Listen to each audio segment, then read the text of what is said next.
You're watching the Highlight Zone, Friday edition. Northeast Indiana, it's time to get in the zone. We haven't played each other in 5 years. They live right down the road. It's the game that I've been waiting most for. It's just a pretty big rival. It's always good, hard-nosed football. This is Columbia City's year. It's been talked about since the beginning of school. We plan on winning and bringing home that trophy. We'll have some fun. Just guys have really been itching to get after, and I'm sure it's the same way for them. It should be a great football game. And tonight you needed a full tank of gas to find the best games on grass. Grab your TomTom, your Garmin, your Magellan, because Week 2 was all about the rivalry games outside the Summit City. I like TomTom. Final non-conference tune-up for a lot of schools. Bragging rights on the line in Adams County. Huge game between Angola and DeKalb, and Homestead and Warsaw renewing their rivalry in Kosciuszko County. Yeah, but definitely true. But first, a game so crazy you got to see it first at Chambers Field. Northside trying to start 2-0 for the first time since 2006. Redskins hosting Harding. Things getting scrappy as you saw early. Well, that's because it was a 0-0 game as we head into overtime. Scoreless first overtime. Second OT, Northside's ball first. Adrian Williams the touchdown.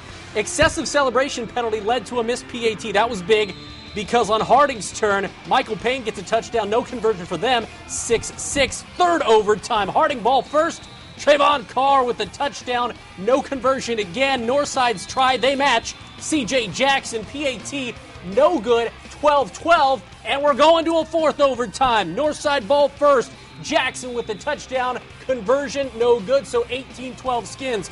Harding on fourth down, their last chance, the touchdown would tie, but no.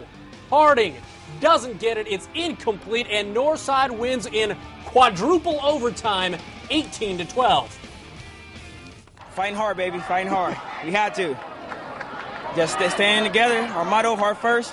The team stuck together and we pulled off a win. Everything was just fine, and it just took us a little bit to get going, and just thank God we got overtime to get going. All right. Congratulations, Ryan. Thank you. Feels good. Does it feel good? Great win for Northside. The Redskins get Dwenger next week. That should be their biggest challenge. Well, now we turn our attention to Whitley County, where it's a rivalry renewed. Columbia City and Whitko, they're just 12 miles apart. However, the Eagles and Wildcats hadn't met on the football field since 2004. Those two certainly meeting tonight. It's the Eel River rivalry, Columbia City and Whitko. It's the Highlight Zone game of the week. Let's go to Ryan Huff Memorial Field. Both teams coming off impressive Week 1 wins. There's the trophy, Columbia City. Starting things off right early in the first quarter, Logan Rare, one of the best passers in the area, hits Blake Creech, number 11. Wouldn't be a touchdown, but it would be big yardage for the guys in white. And then how about this?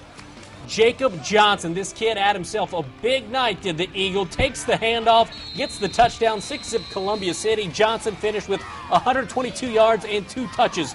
Logan Rare dropping back to pass. You know, they got that good passing attack, but Whitko right there with the pass rush.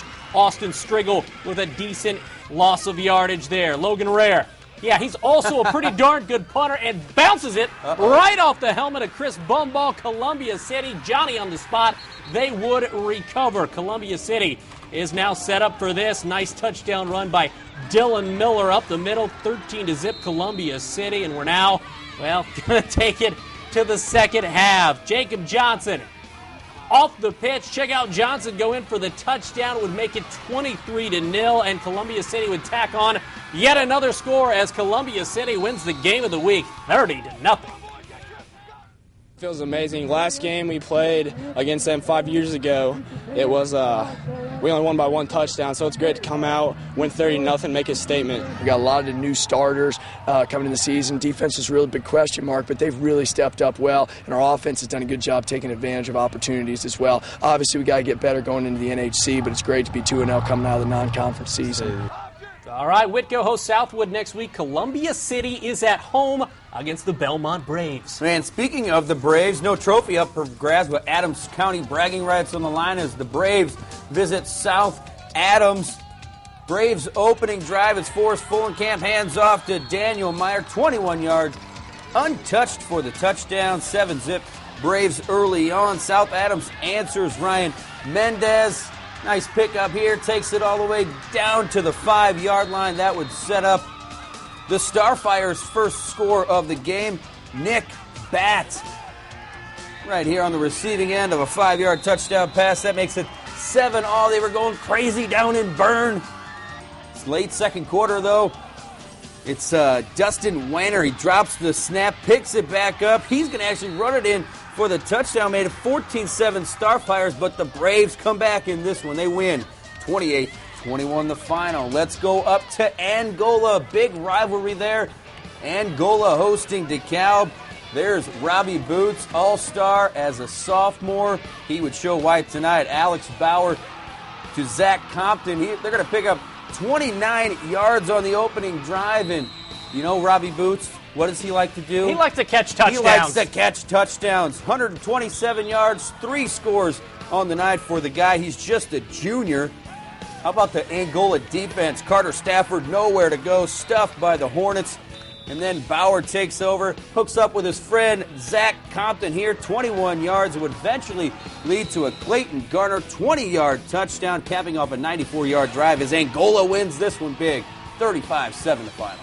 All right, sticking with the NHC, Belmont should compete for a conference title this season, but only one team, well, I should say one team that they will have to go through would be the Homestead Spartans. And the Spartans, an impressive win last week against Huntington North. Chad Zolman's team on the road tonight at Warsaw, and Matt DeBolt was there. Well, Homestead and Warsaw started up their series all the way back in 2000.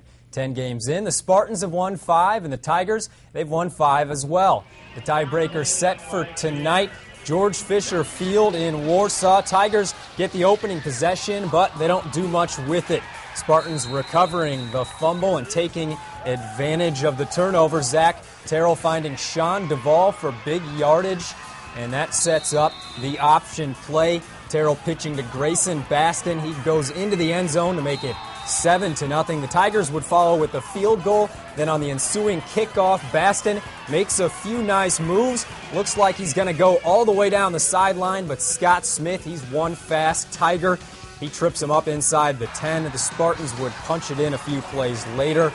Towards the end of the first quarter, Terrell just keeping it himself, 19 yards for the score, and Homestead wins big up in Warsaw, 52-3. As for next week, Warsaw opens up conference play at Plymouth, while Homestead does the same. They'll battle NHC rival East Noble. Guys, back to you. Let's keep this road warrior going. Staying outside Allen County, it's Heritage at Norwell, the courtyard. Noah Patton hands off to Landon Curry. Gets a first down there, and just 2 plays later, Curry's going to get the touchdown here. Caps off the drive, 7-zip. Knights early on. Second quarter now, Alex Eichler with the pressure, and Jordan Miller picks it off. He takes it all the way to the house, the pick 6, and the Knights were up 14-0. Patton and tight end Jeff Chateau, they would hook up for 50 yards on the night. Here's a first down as Norwell gets a win at the courtyard, 35-0 the final. Let's bring back that tom-tom. Only 8 miles separate New Haven from Woodland. The Bulldogs led by Tavon Hurst.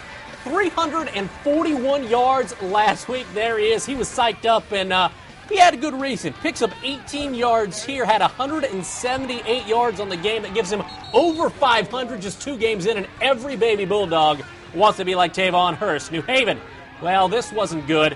How about that pick by Woodland's Michael Whitcomb? Good defense right there, but New Haven wasn't done. Lucas Salerno looking to Brandon Peace, one of the best combinations in the NHC, and New Haven tops Woodland by a final of 20-13. We're slowly getting back to Fort Wayne. Last stop in the NHC, Carroll hosting Marion just before the half. Marion scores a touchdown, although it looked like the ball hit the turf. Marion up 14-7 there. Baseball state championship rings handed out at the half, and Carroll comes out a different team in the second half. Corey Nelson, big 22-yard gain right here, sets up Connor Zook. Pounds it into the end zone. That would tie the game at 14-all. And guess what? The Neon Nation was going crazy out there because Mr. Nelson takes the handoff. Watch the moves. Watch him keep the feet going. 57 yards, 171 on the night as Carroll gets their first win in a big way, 43-14 the final. All right, we've seen a lot of football, but we haven't seen much from the SAC aside from that, 4 overtime game. Aha! Bishop Dwenger, Bishop Lures, both coming off impressive wins in Week 1 with the Saints and Knights. Add to the resume. That's coming up in the highlight zone.